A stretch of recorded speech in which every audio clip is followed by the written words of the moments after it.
مشکلیں ہر قدم پر تھیں، چلتے رہے، طے کیا رات دن کربلا کا سفر، بوند تک ان کو پانی کی پینے نہ دی، ان کے دشمن سبھی بن گئے اہل شر۔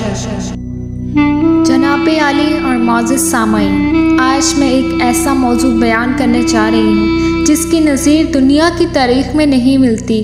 اس واقعے سے تو موت کا بھی پسینہ آ گیا ہوگا، سنگ دلوں کے دل بھی پسیج گئے ہوں گے۔ اہل کوفہ کو جب امیر معاویہ رضی اللہ تعالیٰ عنہ کے انتقال اور یزید کی خلافت کی اطلاع ملی تو انہوں نے یزید کی بیعت کرنے سے انکار کر دیا اور سرکار دو عالم خاتم المرسلین حضرت محمد صلی اللہ علیہ وآلہ وسلم کے نور نظر نواسہ عظیم حضرت امام حسین رضی اللہ تعالیٰ عنہ کو خطوط لکھے، اور ہر خط میں التجا کی گئی کہ آپ کوفہ تشریف لائیں اور ہمیں اس ظالم یزید کے چنگل سے آزاد کروا کر اپنی غلامی میں لے لیں۔ جب حضرت امام حسین رضی اللہ تعالیٰ عنہ کے پاس 150 خطوط پہنچ گئے تو آپ نے اہل کوفہ کو لکھ بھیجا کہ میں تمہارے مقصد سے آگاہ ہوں، میں اپنے بھائی مسلم بن عقیل رضی اللہ تعالیٰ عنہ کو اب تمہارے پاس بھیج رہا ہوں تاکہ وہ تمہاری باتوں کو سن کر اور کیفیت کو دیکھ کر مجھ کو صورتحال سے مطلع کر دیں۔ اگر انہوں نے یہ لکھا کہ کوفہ کے رہنے والے میری امامت کے خواہاں ہیں تو میں آ جاؤں گا۔ معزز سامعین، مسلم بن عقیل رضی اللہ تعالیٰ عنہ جب کوفہ پہنچے تو لوگ چوک در چوک ان کے ہاتھ پر بیعت کرنے کے لیے آنے لگے۔ انہوں نے یہ صورتحال دیکھ کر امام حسین رضی اللہ تعالیٰ عنہ کو لکھ بھیجا کہ یہاں کے واسی آپ کی امامت کے خواہاں ہیں، آپ فوراً تشریف لے آئیں۔ والی کوفہ کو جب اطلاع ملی تو اس نے جامع مسجد میں لوگوں سے خطاب کرتے ہوئے کہا، تم لوگ امت میں فتنہ اور نفرت پیدا کرنے کی کوشش نہ کرو، اس کا نتیجہ تباہی اور بربادی ہے، جیسا کہ تم خود تجربہ کر چکے ہو۔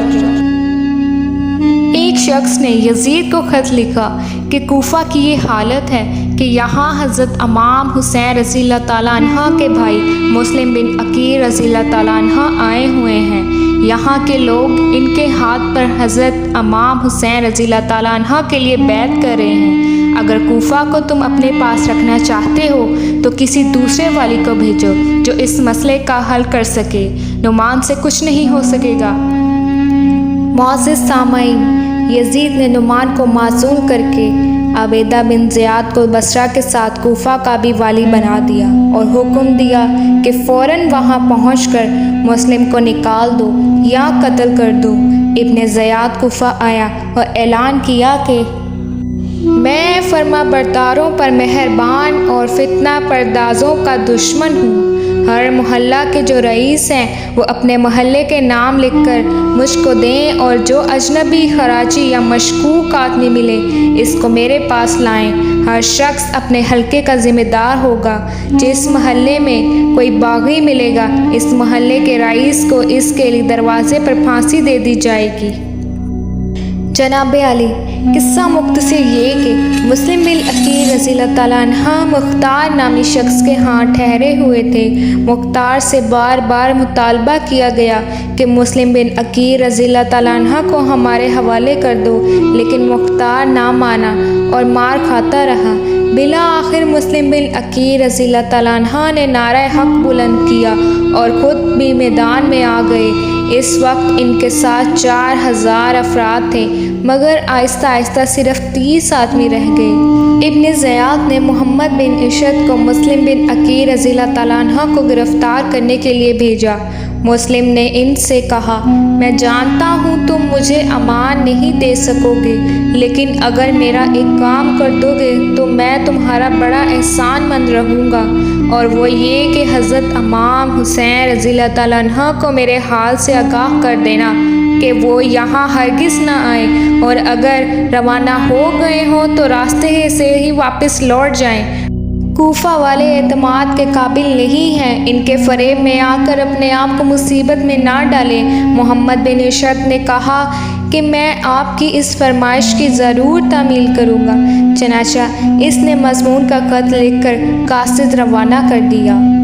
ابن زیاد نے قصر کی بلندی سے حضرت مسلم بن عقیل رضی اللہ تعالیٰ عنہ کا سر کٹوا کر گرایا اور پھر جسم مبارک بھی لٹکا دیا۔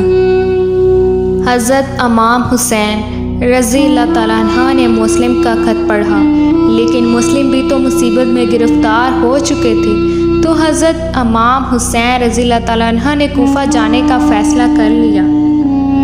عزم و محکم کی بدولت دل رہا ثابت قدم، سینکڑوں طوفان اس ساحل سے ٹکراتے رہے۔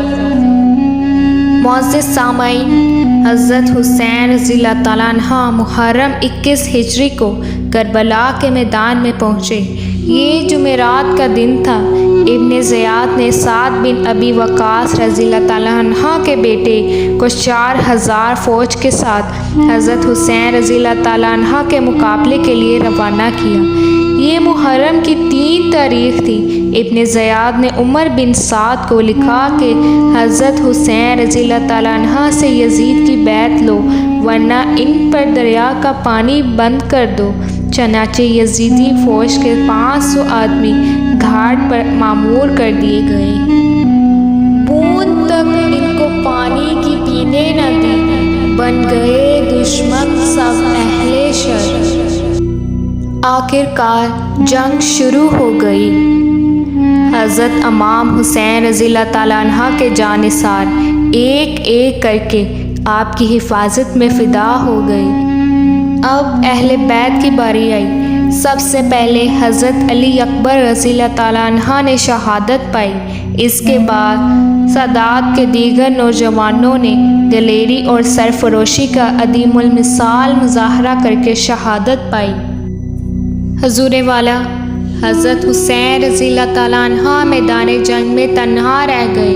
آپ نے اکیلے ہی کوفی لشکر کا مقابلہ کیا، زخم پر زخم کھاتے رہے، لڑتے رہے۔ آپ کے کمسن بچے علی اصغر کو ایک تیر لگا اور وہ بھی اللہ کی راہ میں قربان ہو گئے۔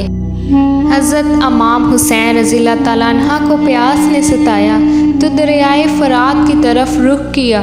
ایک تیر آپ کے چہرہ مبارک پر لگا اور خون بہنے لگا۔ آپ چلو خون سے بھر کر آسمان کی طرف دیکھا۔ دشمنوں نے آپ کو گھیر لیا۔ آپ کا ایک بھتیجا آپ کے پاس کھڑا ہوا۔